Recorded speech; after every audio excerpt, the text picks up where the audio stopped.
તમારું નામ? મારું નામ ઉપેન્દ્રસિંહ ચાવડા. હું ગુજકો મહેસૂલ અને નાફેડ દ્વારા નિયુક્ત કરેલો હોવાથી અહીં ધોરાજી ખાતે EPMC ખાતે ખરીદી કરવા માટે આવેલ છું. અત્યારે મગફળીના સારામાં સારા એવા ભાવ મળી રહ્યા છે.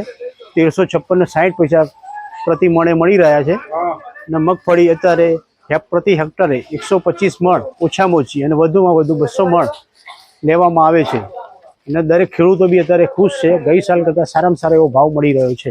હાલ કેટલા ખેડૂતો રોજ બોલાવવામાં આવે છે? અત્યારે હાલ 50 ખેડૂતોને બોલાવીએ છીએ. જેમ જગ્યા અને વાહનોની થોડી અનુકૂળતા અનુસાર પછી વધારવાના છે ખેડૂતોને. રમેશભાઈ નાગદનભાઈ કાનગર, ગામ હણમતિયા. હું માંડવી ભરીને આવ્યો છું હણમતિયાથી. એટલે માંડવીના ભાવ સારા છે ખેડૂતનો. એટલે આ વર્ષે ખેડૂતનો નુકસાની પણ થઈ વરસાદના હિસાબે. નુકસાની થઈ એટલે કે એનું કારણ છે કે માંડવી ઉગી ગઈ છે.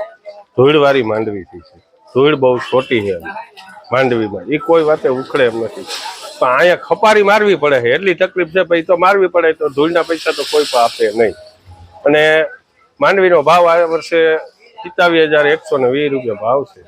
કાયદેસરનું શાંતિપૂર્વક બધાને તોરે, કોઈ અધિકારી કે કોઈ હેરાન નથી કરતું. અને પાકને નુકસાની થઈ છે. માંડવી ઉગી જાજી ગઈ ખેડૂત.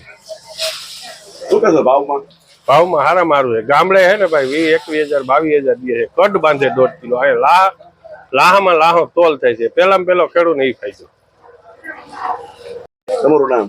મહેન્દ્ર બચુભાઈ લાખાણી, ગામ વાળોદર, તાલુકો ધોરાજી. શું લઈને આવ્યા દાદા? મગફળી. ક્યાં લઈને આવ્યા છે? આ ટેકાના ભાવે સરકારે જે ખરીદી કરે ને એમાં. શું ભાવ મળે છે અત્યારે? 1356 રૂપિયા. કેવાક લાગે છે અત્યારે? ભાવ સારા છે. બજારમાં નીચા ભાવે વેચવી પડે છે, એના કરતા ભાવ સારો છે.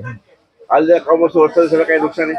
એટલે માંડવી થોડીક ડેમેજ થઈ છે, પણ લઈ લે છે, વાંધો નથી આવતો. તમારું નામ? પ્રવીણભાઈ. શું લઈને આવ્યા? કેવી પરિસ્થિતિ છે? માંડવી લઈને આવ્યો હું. પરિસ્થિતિ સારી છે, અહીંયા વ્યવસ્થા સારી છે અને અહીં ટેકાના ભાવમાં સરકારથી ખરીદી છે. ત્યાં હું માંડવી લઈને આવ્યો છું. ભાવ કેટલો છે? ભાવ 1356 રૂપિયા. હાલ જે નુકસાન કરવામાં આવી છે, શું કહેશે બાબતે? નુકસાની તો હતી વધારે વરસાદના હિસાબે. મગફળીમાં બધી નુકસાની તો થઈ હતી. ભાવને આપે અને સરકારશ્રીનો ભાવ સારો મળે છે. બજારમાં ઓછો ભાવ છે.